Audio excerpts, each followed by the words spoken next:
Tier 3.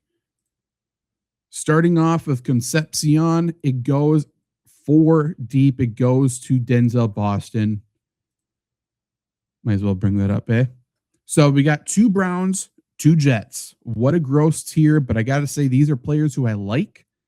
They just didn't have the greatest landing spots. So Concepcion is a slot wide receiver. He should be the quarterback's best friend there in Cleveland, no matter who the quarterback is. He gives the quarterback an easy throw. And that is not something that the Browns have really had. Jerry Jeudy, he runs deep, gets covered, doesn't do anything. He gets lost in the play, right? Denzel Boston, he's a great outside wide receiver. I like him as a talent, but he's an outside wide receiver, and he'll probably run deep and get lost in several plays. Or at the very least, if he gets open, do you trust the quarterback of the Cleveland Browns to make the right read, to be patient, to make a good throw?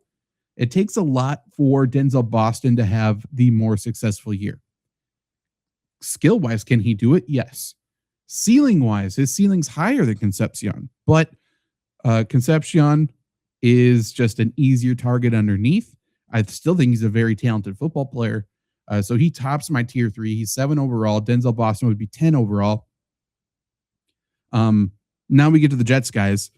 Again, Omar Cooper can play all over the offense. I think he's a very solid wide receiver. He doesn't really blow me away in any situation, but he does everything pretty darn good. So again, if he's operating as the wide receiver 2 there with Garrett Wilson drawing coverage away, I think he could be pretty darn successful, and he's a player Geno Smith will use. He's my number 8, and he's ahead of Kenyon Sadiq. However, we talked about it in the very beginning. All these players in the tier, no matter what you need, or even if you just like somebody a little bit more, feel free to shuffle these tiers around.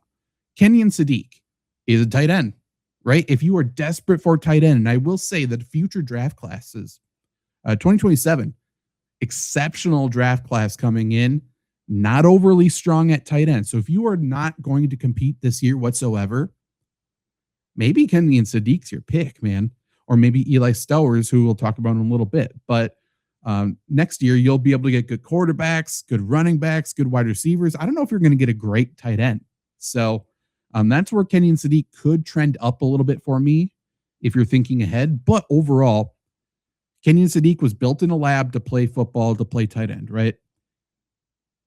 On paper, exceptional. He's a good blocker, a willing blocker, so he's a 3-down tight end. I love that.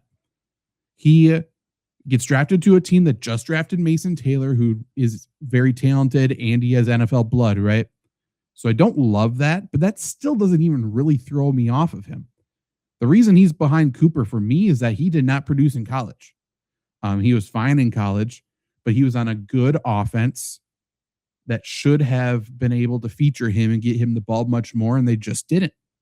And to me, that's a red flag. I like Kenyon Sadiq. I would love to get Kenyon Sadiq on at least one of my Dynasty teams this year. I'm not saying he's a bad player. I'm not saying he's a bad pick, but the lack of production in college, no matter who the player is, always is a red flag to me. So that's why he is at 9 and Cooper is at 8.